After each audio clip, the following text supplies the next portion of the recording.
안녕하세요. 아이조와 눈조와 B&B 강남 밝은 세상학과의 이경식 원장입니다. 네, 오늘은 많은 임산부들에게 도움이 될 수 있는 주제인데, 임산부에게서 나타날 수 있는 눈 질환, 어떻게 관리하는 것이 좋을지에 대해서 설명드리도록 하겠습니다. TMI를 말씀드리면, 저도 한 아이의 아버지고 또 지금 와이프 뱃속에 또 둘째가 있는데, 제가 이제 와이프의 모습을 옆에서 이제 지켜봤을 때 많은 몸의 변화가 나타나고, 또 이런 임산부들의 이제 몸의 변화와 동반된 눈 관리법은 어떻게 하는 것이 좋을지에 대해서 말씀드리면 많은 분들께 제가 도움을 드릴 수 있지 않을까 싶어서 오늘 주제를 마련했습니다.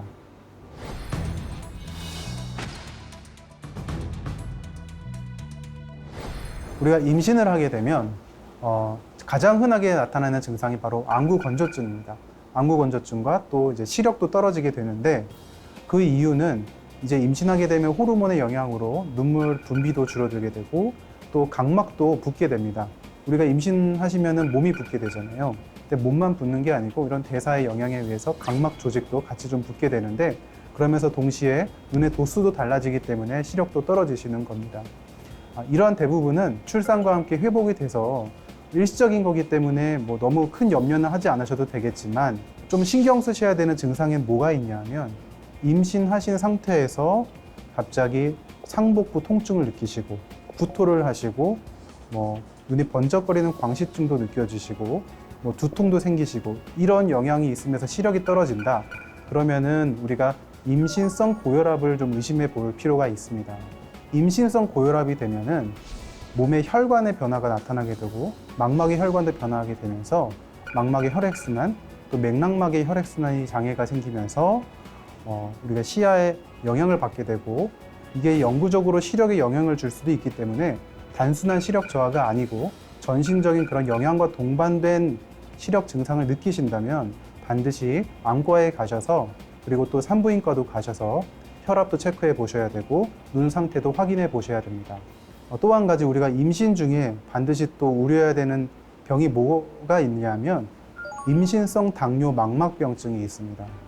우리가 임신을 하게 되면 호르몬 영향에 의해서 당 수치가 올라갈 수가 있는데, 당뇨병이 없었던 분들도 당 수치가 올라갈 수가 있고, 또 당뇨가 있으셨던 분들도 더 당뇨가 심해질 수가 있어서, 이렇게 되면 당뇨 망막병증이 나타날 수가 있는데, 당뇨 망막병증이 생기면 망막에 출혈이 생기고 또 심할 경우에 이로 인해서 또 실명하시는 경우도 있기 때문에, 특히 이제 당뇨가 있으신 분들은 당뇨가 없으셨던 분들보다 당뇨 망막병증이 발생할 위험이 약 3배 정도 더 높습니다.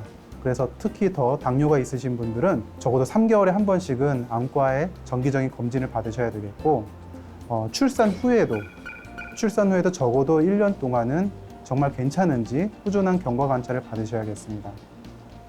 우리가 이제 임신 중에 이러한 몸의 변화와 함께 눈에 문제들이 생겼을 때 근본적으로 해결할 수 있는 방법은 바로 출산입니다.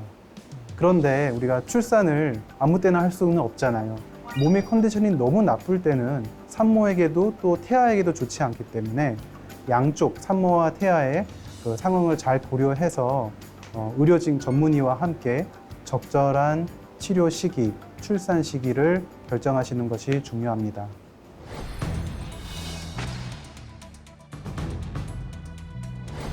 자, 제가 몇 가지 이제 임신 중에 안과 관련된 질문 사항을 제가 받았었는데, 대표적인 거 몇 가지만 답변 드리도록 하겠습니다. 첫 번째로, 임신 중에 시력 교정술을 받을 수 있나요?에 대해서 정답은 NO입니다. 그 이유는 아까 제가 힌트를 드렸었는데, 임신 중에는 각막이 일단 부어서 도수가 변할 수가 있기 때문에 정확한 도수 검사를 할 수가 없습니다. 기껏 임신 중에 도수를 맞춰서 수술을 했다고 가정했을 때 출산 후에 도수가 바뀌면 시력이 떨어질 것이기 때문에, 그래서 첫 번째 이유가 되겠고요. 두 번째는 우리가 수술을 하고 나면 어쩔 수 없이 안약이라도 사용할 수밖에 없게 되는데, 비록 그 안약은 전신에 영향을 미치지 않는 부분적인 영향을 주로 미치긴 하지만, 아주 극소량이라도 우리 체내에 흡수가 되면서 전신에 영향을 줄 수가 있어서 태아에도 영향을 주지 않으리란 보장이 없기 때문에 임신 중에는 수술하지 않는 것을 권해드리고요.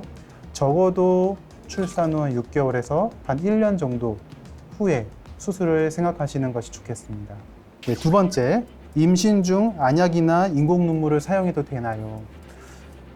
인공 눈물은 정말로 우리 눈의 눈물 성분과 거의 똑같기 때문에 사용하셔도 괜찮겠습니다. 다만 방부제가 없는 것으로 사용하길 권해드리고요. 그 밖에 이제 다른 안약들은 앞에 말씀드린 것처럼 우리 몸의 전신에 조금씩은 흡수되면서 영향을 줄 수가 있기 때문에 가능한 좀 아기에게도 영향이 좀 적을 수 있는 안전한 약으로 의료진과 상담을 통해서 치료를 할 수가 있겠고, 가능한 임신 중에는 그래도 그런 리스크를 최대한 낮추기 위해서 안약 사용을 최대한 안 하려고 하는 것이 저희 의료진의 입장이기도 합니다. 다음으로 임신 중 컨택트 렌즈 사용할 수 있나요? 인데요. 임신하게 되면 면역력이 떨어지고 또 몸이 부으면서 각막도 같이 붓는데, 각막이 붓게 되면 이제 외상에도 좀 약할 수가 있고, 또 그렇게 되면은 그것이 면역력 저하와 동반돼서 각막염으로 이어질 수가 있기 때문에 임신 중에는 가능한 컨택트 렌즈 사용은 안 하시는 것이 좋겠습니다.